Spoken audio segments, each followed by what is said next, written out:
Salam informasi, salam kepo, salam kejernihan berpikir, seperti jerihnya air mineral ini.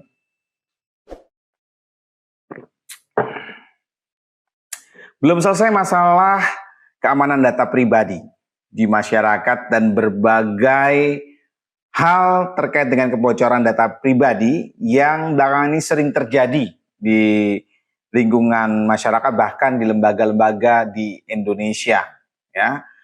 Bocoran data-data pribadi, bocoran data dari lembaga-lembaga instansi, seperti kita ketahui bersama ya, dari waktu itu Kementerian Kesehatan bocor, ya, Istana juga sempat bocor. Itu belum selesai tuh masalah itu.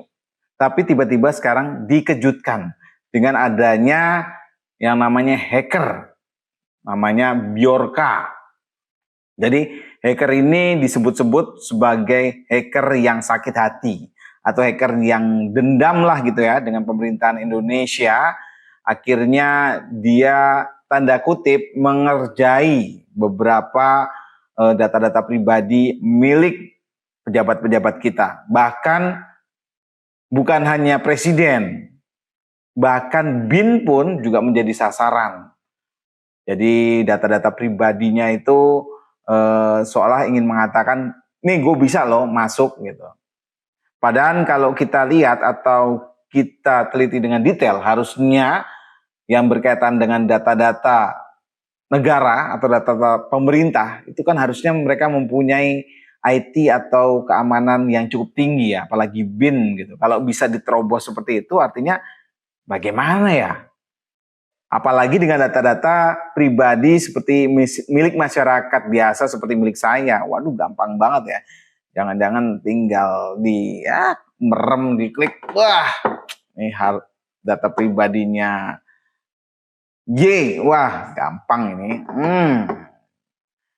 Terlepas dari itu semua, memang awalnya pemerintah mengatakan bahwa yang namanya Bjorka ini cuman perentas biasa, nggak profesional gitu ya. Tapi belakangan akhirnya pemerintah membuat yang namanya tim terpadu khusus. Tim terpadu khusus ini melibatkan beberapa kelembagaan gitu ya. Seperti Kementerian Koordinator Bidang Politik, Hukum dan HAM, terus ada juga Polri, terus ada juga Badan Intelijen Negara atau BIN, dan tentu saja Badan Cyber Sandi Negara atau BSSN, serta dilibatkan juga Kementerian Komunikasi dan Informatika atau Kemenkominfo.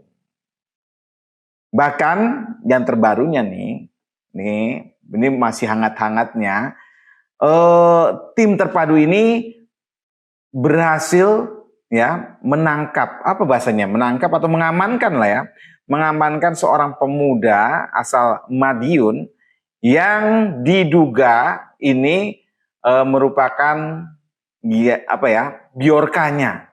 Ini tapi pihak tim terpadu khusus ini baru mengatakan ini masih pendalaman. Biasalah ya, masih pendalaman dan statusnya masih saksi.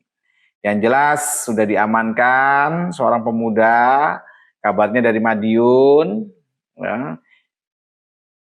Diduga ini menjadi sosok yang selama ini disebut sebagai Bjorkanya.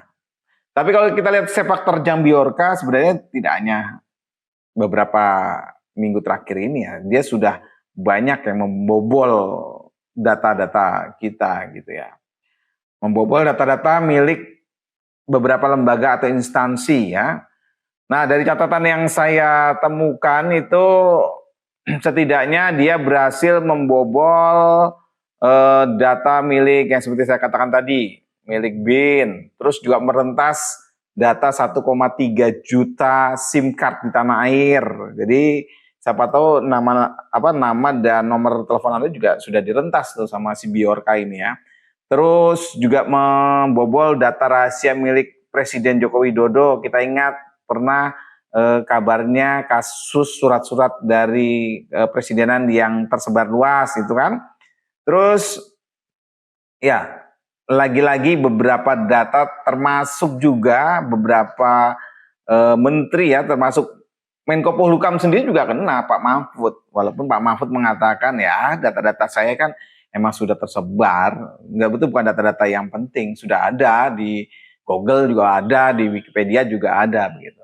Tapi yang perlu diantisipasi mungkin yang menjadi pelajaran dari kasus ini adalah mungkin kita harus berhati-hati nih. Ini baru biorka seorang yang kata pemerintah itu sempat dikatakan bahwa ini adalah hacker yang ya masih kelasnya belum profesional lah katanya gitu kan, karena polanya nggak tertebak begitu ya.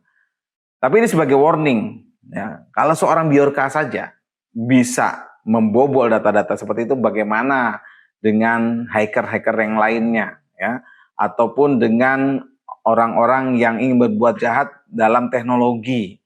Bisa saja ya kan, bukan saya ya, tapi seorang hacker itu misalnya nih, kalau saya nggak mungkin ya di hacker ya, ngeliat tabungan saya juga sedikit. Mungkin misalnya nih, siapa yang paling kaya ya, paling kaya di Indonesia tanah air siapa gitu ya, dijebol gitu ya namanya, data-datanya, terus dia bikin pinjamannya nggak di Indonesia, pinjaman di luar negeri gitu ya, wah 1 triliun gitu ya, waduh, padahal yang punya data itu nggak tahu, tiba-tiba dapat tagihan. Nah, gimana tuh? Nah, ini yang perlu diantisipasi.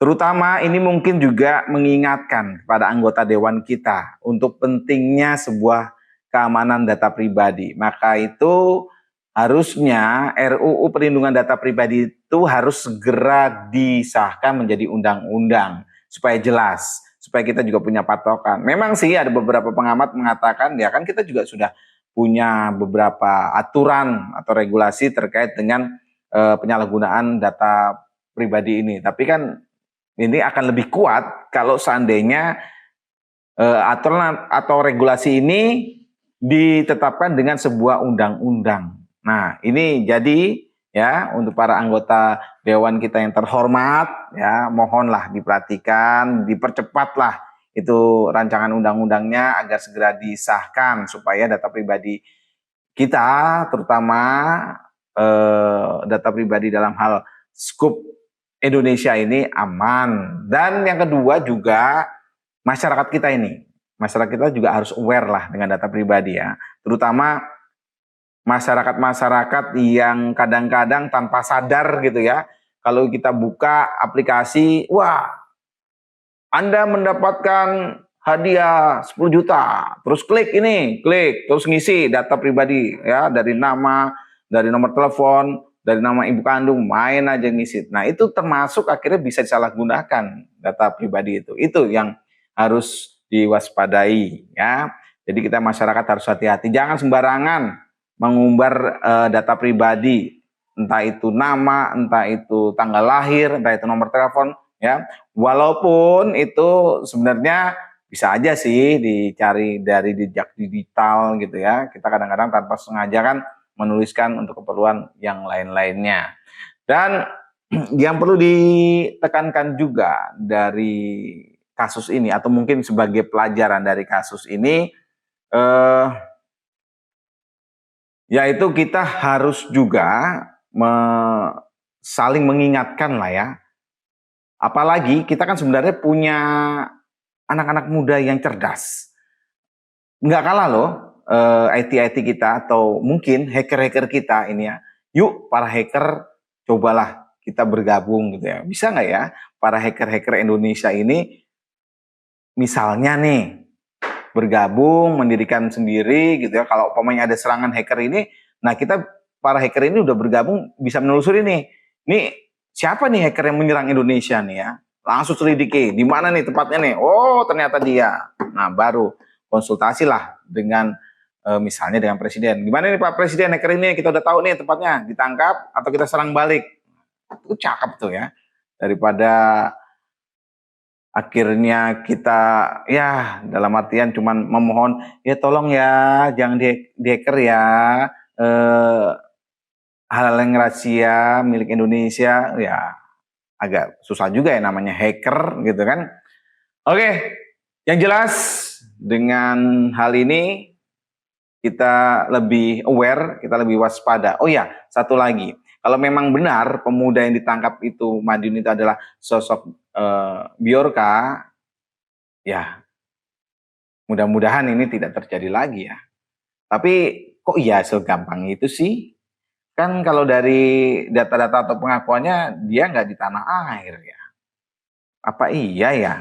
Seorang sosok pemuda di Madiun loh, bukan kota Jakarta atau Surabaya, tapi nggak tahu lah ya, itu menunggu penyelidikan lebih lanjutnya ya. Tapi mudah-mudahan tidak salah tangkap atau hanya seolah untuk menenangkan masyarakat, oh udah ditangkap nih, tim terpadu khusus sudah berhasil nih mengungkap ya, tapi ternyata masalah gitu ya. Ya mudah-mudahan nggak salah lah ya, karena memang dalam dunia teknologi seperti saat ini agak-agak gimana ya, tidak semudah membalikkan telapak tangan untuk mencari seorang hacker, karena mereka itu tinggal menunggu kelengahannya, karena setiap apa yang dilakukan itu pasti selalu ada apa ya, kayak jejaknya gitu, jejak digitalnya. Nah tinggal menunggu aja kelemahannya atau keteledorannya, nah baru bisa dicari siapa si Bjorka yang sebenarnya ini.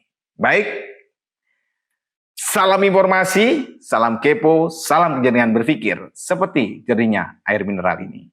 Bjorka.